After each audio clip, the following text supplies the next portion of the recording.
오늘도 즐거운 하루 되시기 바랍니다. 저는 오늘 영상에서 가격하게 가능한 말하지 않으려고 노력하겠습니다. 하지만 특정 부분에서는 화가 나서 감정적인 발언도 할 수 있으니 여러분들의 이해를 바라겠습니다. 영상 몇 군데 잣 같은 이라는 표현이 나오는데 비속어가 아닙니다. 여기서 잣은 가평에서 매년 열리는 그 잣입니다. 여러분들 오해 없으시기 바랍니다.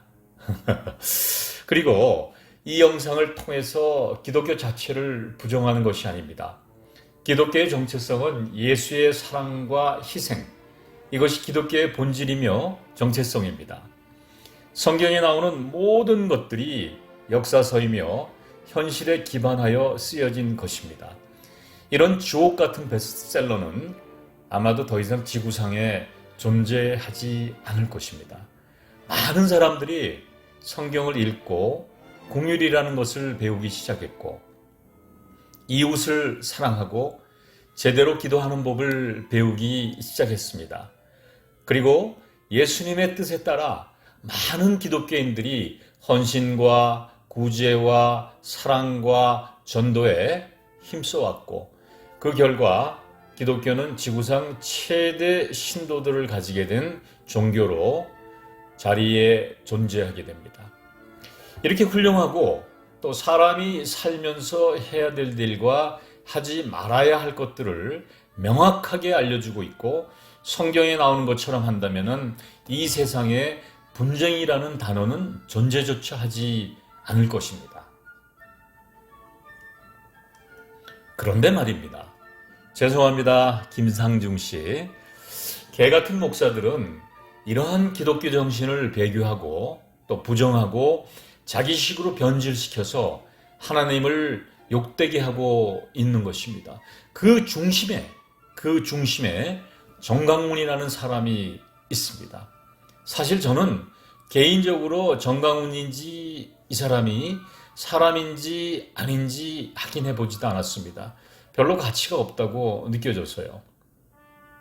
이 사람은 단도직입적으로 말하면 목사가 아닙니다. 예를 들어서 공익이라는 것이 있습니다. 공공의 이익이라는 것이죠. 국가와 사회적 공익과 종교 집단의 이익 중 어느 것이 더 중요하겠습니까? 지금 세계적으로 확산되고 있는 현대판 패스트, 코로나가 창궐하고 있습니다. 이러한 시점에 정광훈과 그를 따르는 몰입애들은 자신들의 사익을 위해서 대한민국을 전복하려 하고 있는 것입니다. 혹세무민하면서 많은 사람들, 특히 나이 드신 어르신들을 코로나 사지에 내몰고 부모와 자식 간의 관계를 부정하게 하고 가정을 파괴하고 있습니다. 경상도 유행어가 있다고 합니다. 너구 부모님은 집에 계시냐? 쓴 웃음이 납니다. 정강훈은 이루 말할 수 없는 악한 짓거리를 하고 있는 것입니다. 큰 제약이고 사탄의 우두머리인 것입니다. 이제 정강훈의 과거 행태를 되짚어 보면 대구 지역 목사들과 그의 부인들을 대상으로 한 강연에서 그 유명한 빤스 발언을 하게 됩니다. 더럽고 추잡한 발언이지만 그 중에 하나의 발언은 내 앞에서 여자 성도가 팬티를 벗으면 내 성도고 벗지 않으면 내 성도가 아니라는 아주 유명하고 잣 같은 정강훈의 빤스 발언이 나오게 되고, 이것을 들은 그곳에 모인 목사들과 부인들은 아멘이라고 하면서 환호했습니다. 이것은 기독교의 현실과 또 목사들의 저급하고 추잡한 인성 구조를 분명하게 세상에 공표한 것입니다. 얼마 전 어떤 식당에서 식사를 하던 중에 옆자리에 두 사람의 목사의 대화가 있었어요. 이런 것이었습니다. 코로나로 교회에서 예배를 드리지 못하면 교인들이 헌금을 잘 내지 않고 교인 관리가 안 된다라는 말을 들었습니다. 이런 것들이 목사입니다. 여러분, 교인들은 관리의 대상이 아닙니다. 이런 말종들을 우리가 먹여 살리고 있는 것입니다. 이런 목사들에게 그저 교회에 다니는 교인들이라는 것은 꿀빠는 하수분 드릴 것이에요. 목사란 직업이 특이한 직업이기는 하지요. 무소불위하면서 명예, 권력, 부까지 착취하니까 말입니다. 세상에 이렇게 럭셔리한 직업이 어디 있나요? 그리고 매월 교회에서 받는 월급을 표현이 저급하고 세상적이고 천박하다고 하여 사렙이라고 말하고 있으니까 정말 위대한 잣 같은 목사들입니다. 세계 어느 나라의 예를 들더라도 직업 종교인들이 세금을 내지 않는 나라는 대한민국뿐입니다. 더군다나 천주교 불교는 직업 종교인들의 세금 납부에 동의하고 일부는 납부를 하고 있어요. 오로지 목사들만 세금 납부에 반대하고 있는 것입니다. 그렇지만 이 사람들은요, 국가와 사회가 주는 모든 권리는 악착같이 찾아먹는 집단이 목사들인 것입니다. 세상에는 많은 직업들이 있어요. 하지만 이들처럼 모든 것을 추구하고 향유하는 직업은 목사 외에는 별로 없습니다. 그런데 이런저런 의견에 어떤 목사들은 그런 이야기를 합니다. 나는 그런 목사가 아니다 라고 항변하고 싶은 목사들도 많을 것입니다. 초록은 동색이라는 말이 있습니다. 그냥 끼리끼리인 것이에요. 항변하는 목사들의 죄는 무엇인지 아십니까? 그릇된 가짜, 잣 같은 목사들을 제지하지 못하고 기독교인들에게 먹잇감으로 던져준 것입니다. 누구나 보아도 누구나 들어도 말도 안 되는 헛소리에 국민들은 분노하고 있습니다. 정작 목사라는 타이틀을 손에 쥐고 있는 사람들은 자신들의 안위와 또 영달만을 생각하고 정강훈에게 맞서서 정의라는 것을 외치지 못하고 있다는 것이죠. 결론은 목사들은 다 똑같다는 것입니다. 여러분, 구약의 제사장 역할이 목사들이라고 우리는 이야기를 합니다. 성경에 보시면은 구약의 제사장의 표기가 그렇게 되어 있다는 이야기입니다. 그런데 그 탐욕과 교만의 표상인 구약 제사장의 모습을 우리는 지금 생생하게 또 리얼하게 이 시대에서 보고 있다는 것입니다. 목사들의 잘못은 이와 같은 거예요. 권력에 빌붙고 또 이권의 눈알을 반짝이고 세습에 골몰하고 집단 이기주의를 뒤에서 부추기고 마치 자신은 안 그랬다고 하면서 뒤에서 예의, 음흉한 웃음과 모략을 피우는 구약 제사장의 모습과 다를 바가 전혀 없다는 것입니다. 이제 목사들은 듣기 바랍니다.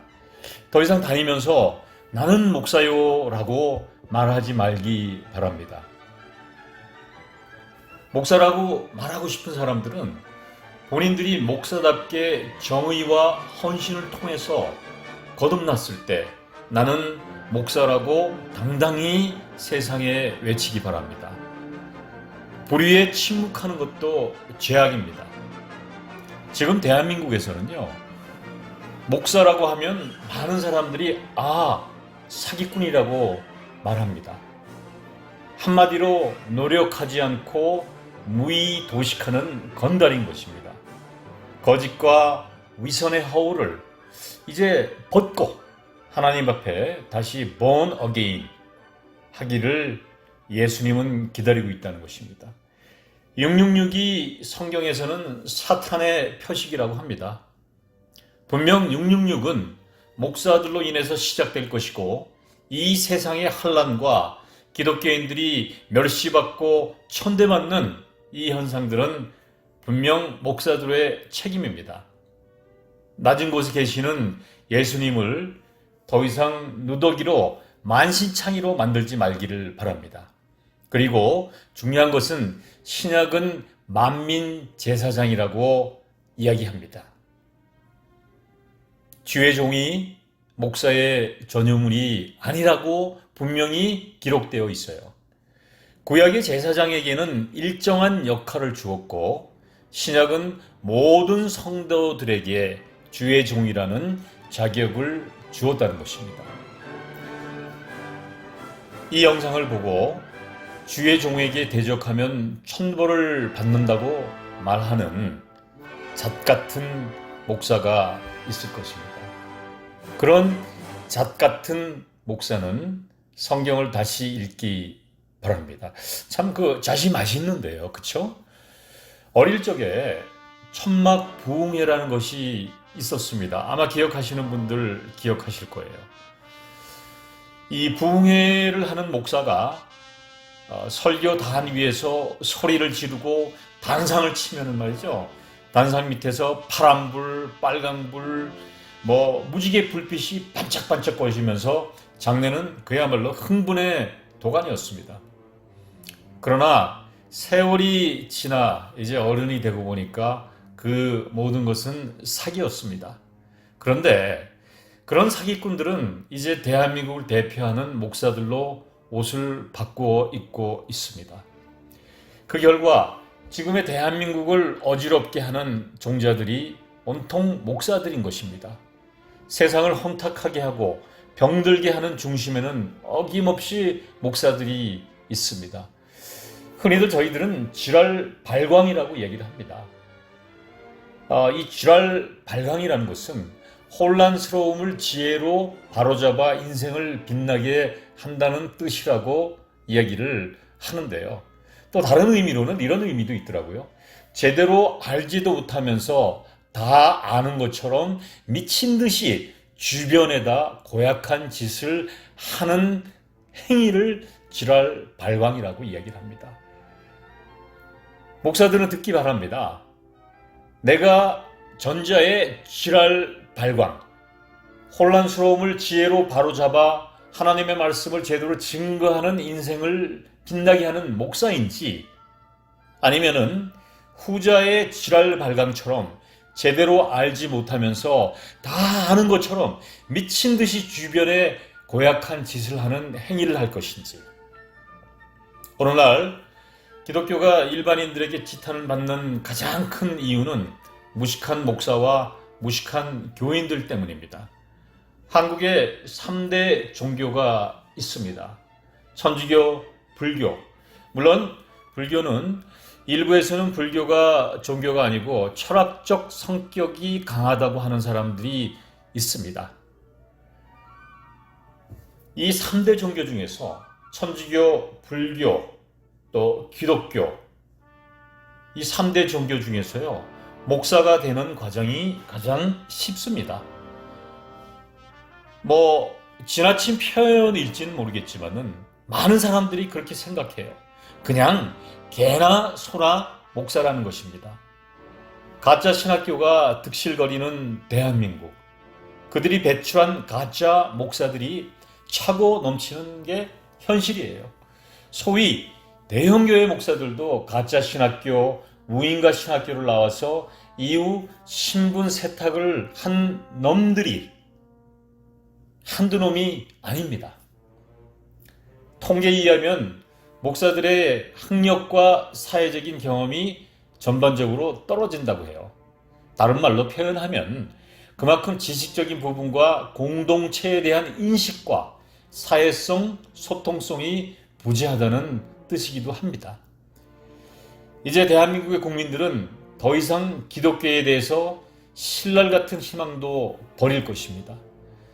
이러한 절박감이 예수님의 사상을 진심으로 믿는 대다수의 성도들에게 있다는 것을 명심하고 목사들은 기독교 정신의 본질로 돌아가기를 바랍니다.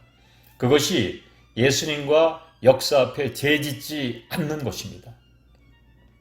그리고 자식에게도 떳떳하게 세상을 살아가는 길을 열어주는 것입니다. 목사의 자식들이 자신의 아버지가 목사라는 것을 창피하게 생각하지 않는 날들이 오기를 바랍니다. 종교가요, 세상과 손잡기 시작하면 그 종교는 더 이상 종교가 아닌 것입니다. 하나님의 말씀에 요한복음 10장 12절에 이러한 구절이 있습니다. 삭구는 목자가 아니요 양도 제 양이 아니라 이리가 오는 것을 보면 양을 버리고 달아나나니 이리가 양을 물어 가고 또 해치느니라. 오늘날 예수님의 말씀처럼 이 혼탁한 시기에 정말 빛과 소금이 되는 기독교가 되기를 정말 많은 기독교인들이 바랄 거예요. 정강훈이 같은 이런 종자들이, 이런 잣 같은 목사가 다시는 나타나지 않기를 정말 기도해 봅니다. 여러분, 이제 우리 눈을 똑바로 뜨고 세상을 살아가야 됩니다. 어느 것이 가짜인지 어느 것이 진짜인지 분별해야 된다는 것입니다. 감사합니다.